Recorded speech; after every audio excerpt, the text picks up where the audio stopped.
Good morning, everybody, including our YouTube audience and those of you here. Again, I'm happy to have the opportunity to be with you. And, okay, jump. The subject of today is hope, and it's a subject I have been accused of being fond of all my life. I've been described as a perennial optimist, and there's a certain truth to that, and I find it interesting the people who accuse me of that, that's sort of incriminating on their side. But hope has changed in how I think about it as I have aged. And not just as I've aged, but as I've suffered. And so I think it's become more and more difficult for me to engage in a simplistic idea of hope as ever present and something that one can sort of retain as a disposition. And I appreciate the opportunity that I have because of my role as a chapel presider to revisit the topic about every 19 weeks, because even in 19 weeks I find myself in a different place. So I come to you this morning, even on my drive up from Southern Delaware, noticing that this was the first time I made that drive. I make that drive every Sunday morning. As I was leaving my permanent home in Southern Delaware, the sun was already across the horizon. And I love spring. I probably am more of a spring and summer fan than I am a fall, although it occurs to me I'm in the autumn of my life. See, I have issues with age, but in spite, there's this tension for me between the beauty and the lengthening of day and all these flowers and all this wonderful stuff. And I planted a basil plant yesterday, and I look forward to eating it all through the season. And I'm not sure it looks forward to me eating it, but the natural world exhibits these cycles and encourages us to find hope in its circularity and beauty. Against that, I just want to weep for a minute.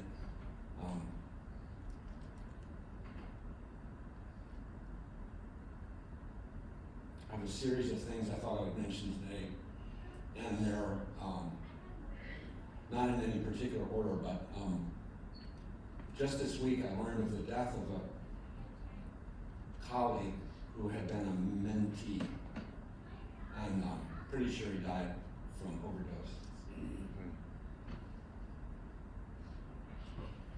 So where I was going to go with that was to talk about addiction and hope. And addiction and hope, in my early recovery I was told the second step is the step of hope, to come to believe in the power within ourselves can restore us to sanity. And that was a rope of hope to those of us who are in the pit of despair. And I'm totally in on that notion. I think the 12 steps are an incredibly powerful way of infusing hope in the life of a person in a dark and desperate place. But another thing that I was thinking about, just recently I've had parents who are important in my life. One of the sets of parents are wrestling with the recurrence of use in their loved one. And the typical language of that is relapse. I've struggled with the term relapse, although I was doing some research this week, and I've been persuaded that it's okay, it's a legitimate medical term. What made me feel better is finding other illnesses where they talk about relapse. And while that's not a thing, I've had cancer, and I don't want anybody to tell me my bladder cancer. I've relapsed in bladder cancer, but there are, like leukemia, for example, if it's in remission, the description of a physician might put in the documentation would be a relapse of the chronic issue. So if that's true in other illnesses, then it takes away, I think it's the stigma that I bring. I have this feeling that somehow and I'm trying to tiptoe around the stigma. So anyway, this set of parents that I know have a young one who has returned to use, and I think that challenges their capacity to have hope, right? Because I think there's this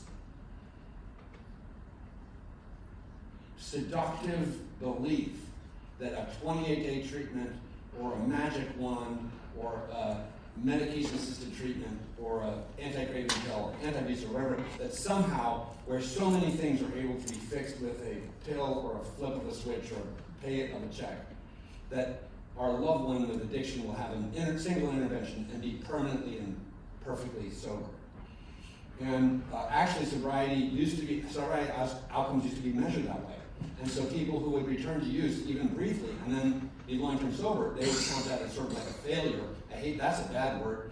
There's also really new movement in the field of addiction medicine to reframe what outcomes are measured as and what they look like. And there's good and important news about that. So the good news is that way more people recover than we were previously giving people credit for, because we only measured success based on this one-time, you're perfectly fixed forever thing. And interestingly, even that was wrong, because there were people like me and others who did get and sustain abstinence over a long period of time, but who were like, don't look at me with Cheetos, right? Like many of us still have issues. And so the sort of idea that I'm sort of transcended addiction and other people haven't is a false dichotomy. And the pain of watching our loved ones return to use can be mitigated by knowing that if you look at a large number of people trying to get clean and sober for long periods of time, long-term abstinence typically takes more than one try. And in fact, several tries. And so I want this family that I love to know that this might be part of how this person's going to get to long-term sobriety. I feel like the younger a person is, like, I want to be much more realistic. I know when I was 16, if I tried to get sober, that would have been a miraculous sort of thing if it had even occurred or persisted. So what I really would love to do is get us to the point as a community of the chapel community, as a field of medicine, and as people in the world of recovery, where we would cheer on those who come back to treatment after having returned to use. Like, yay! Right? Because it's gutsy. It swims against the tide of one's own shame and against this sort of peer notion that all other people got sober, what's wrong with you? And I want to say what's right with you. Like, yay, this is awesome. And so, in that setting, I believe that hope persists in recovery until the very end of the chapter of the story, right? And is there hope or not for my former colleague? That's an issue I'm going to postpone to the end of the message here. But for those who are still on this side of the turf, I do believe that writers like Alexander Pope and Emily Dickinson, who have talked about, and Paul in the letter of 1 Corinthians, the first letter of the church in Corinth, like, their testimonies to hope being present in the human person as a gift that persists forever is right on. Alexander Pope, I know you all know exactly who he is, 19th century British poet, wrote an essay on man. Should be called Essay on Humanity to be in the inclusive sort of language of our day. It's a very long poem, but it's the poem to which we would attribute the phrase, I hope you've heard it, hope springs eternal in the human heart. So even in the 19th century, in England, if you think about the industrialization and smoke and fog and how much death and pestilence there must have been in the streets of Britain or whatever, this guy could write a poem about humanity and hold the claim that hope springs eternal in the human heart. Didn't mean he didn't have suffering all around him. It just was actually, in fact, hope is only claimed in the context of suffering. Like, you don't need hope if everything's fine. Hope is this really interesting thing that emerges in the midst of difficulty and despair. Emily Dickinson, a 19th century American poet who lived in Amherst, Massachusetts, a town I love, and went to school in for a while. But she was known to have had major difficulties circulating in the public sphere, and is thought by many people to have been a person who suffered from chronic, acute clinical depression. So, and yet, this posthumously, she was discovered to have scribbled incredible poems, hundreds of poems, that were discovered by a woman who worked in their household, and or retained by women who work in their household. So it's like, who knew that this poor, suffering person was generating all of this creative content? And one of her poems, I just love it, one of our patients is going to read it later, but it describes hope as a thing with feathers that perches in the soul. And this thing with feathers that perches in the soul sings a tune without words and never stops at all. So I have this feeling that at some point in the midst of her despair, maybe with the windows drawn and everything, there was some bird, visiting her window.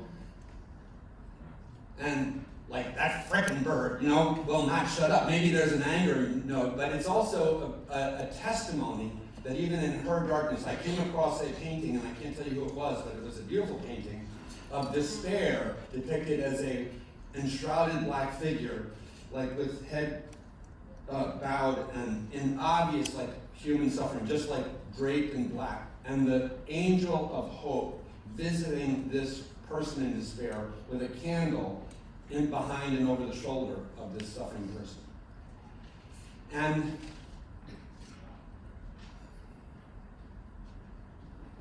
so my first trumpet is to want to call us to hope in the circumstances of the day-to-day of our lives, in which we come together in a place where the thing that scares us the most, the hope, is around substance use disorder.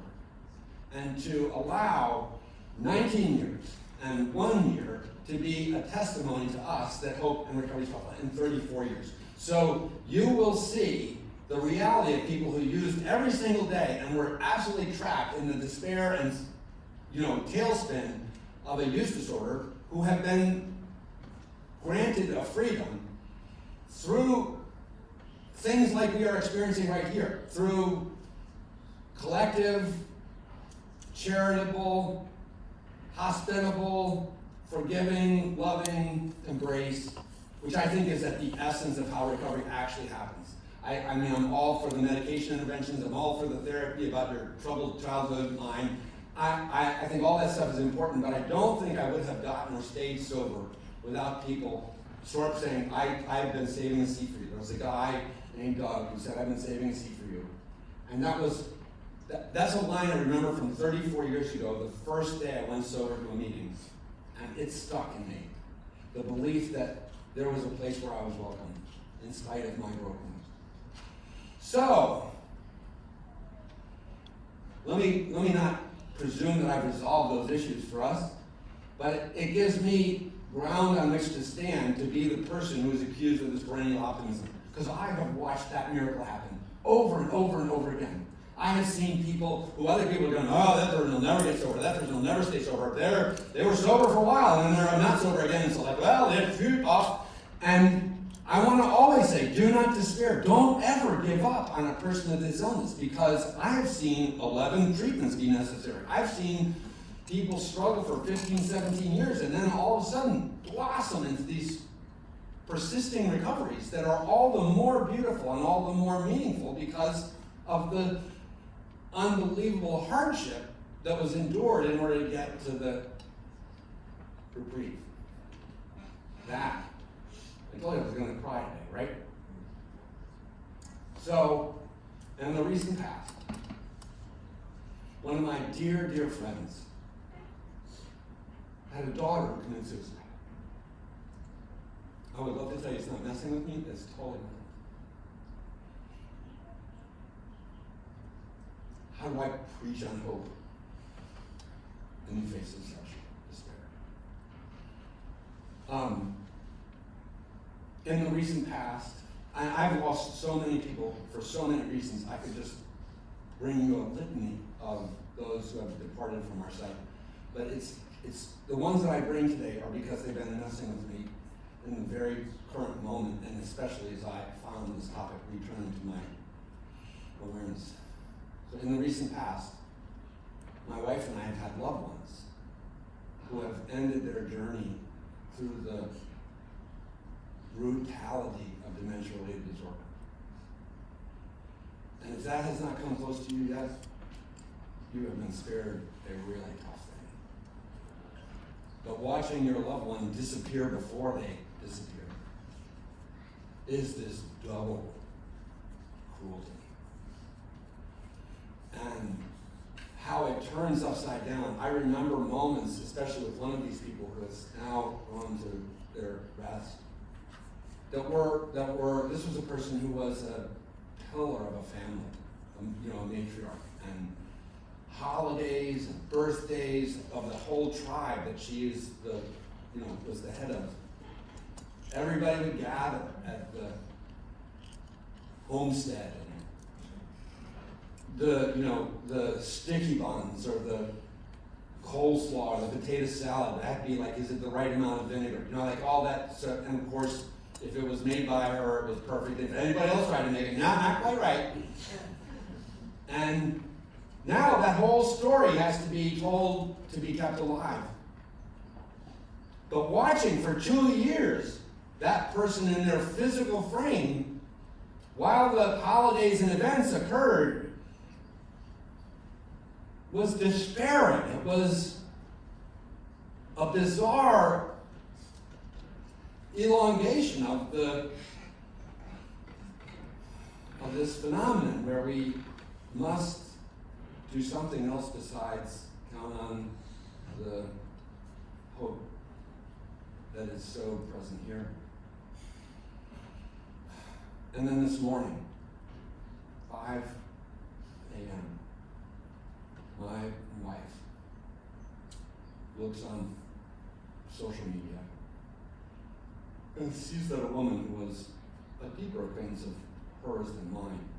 But yesterday, where our home is, our neighbor heard a tragic, and we heard choppers, and for hours the highway was closed off. And it turns out that we know a woman who died in this accident.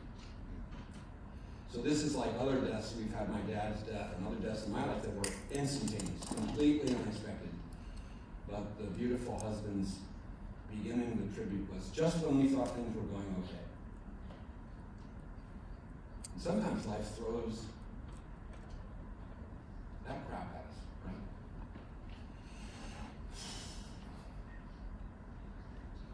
It becomes necessary for the person of hope to locate hope in those eventualities, in whatever it is that we understand as the eternal beyond, right? And the Christian community does that in a certain way. The Eastern communities that contemplate resurrection, lost word there, but reincarnation, it's a persistent generation of the human community throughout recorded time to speculate about death. And Judaism's complicated about this. So Judaism, there are places in Judaism where you can almost cite various different hypotheses, but one of the beautiful things in Judaism, I think is just so loving, is the typical greeting that one offers a bereaved person, which is, may their memory be a blessing forever. So there's Father Bill up there on the wall, and I told you at the announcement today, I believe in present here. My deceased loved ones are so present to me in a way that is beguiling and uncanny and a little annoying sometimes, because I wish I had felt some of them more as present now when we were both on this side of the carpet.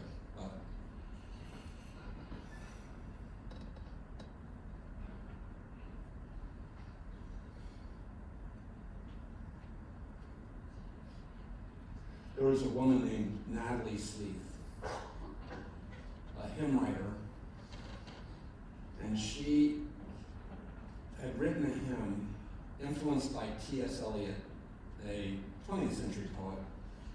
I listened to Alec Guinness reading this beautiful set of poems called The Four Quartets. And there's a line that is central in the second of these quartets, which is, in our end is our beginning, and in our beginning is our end. It's a peculiar, those two texts are not juxtaposed like I just put them together, but they're part of this long, incredible poetic exposition.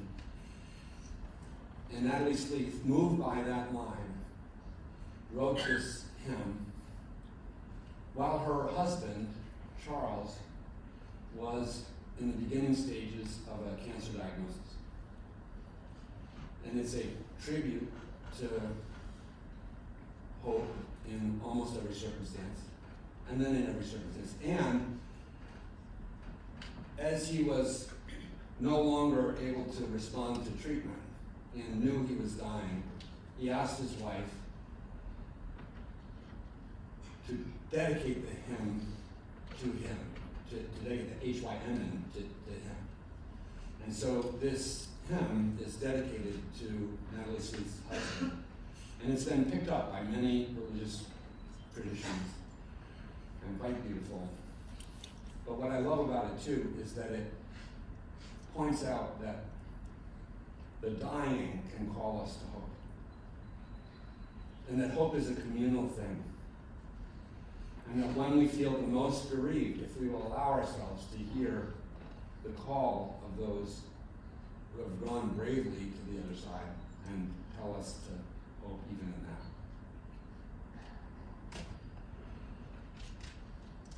This is her thing. In the bulb there is a flower, in the seed an apple tree, in cocoons a hidden promise, butterflies will soon be free.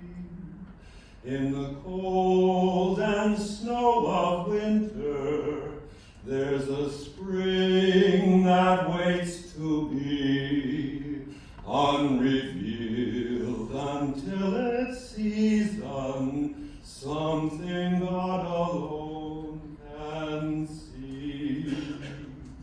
There's a song in every silence, seeking word and melody. There's a dawn in every darkness, bringing hope to you and me. From the past will come the future, what it holds a mystery, unrevealed until its season, something God alone can see. In our end is our beginning, in our time infinity, in our doubt there is believing, in our life eternity, in our death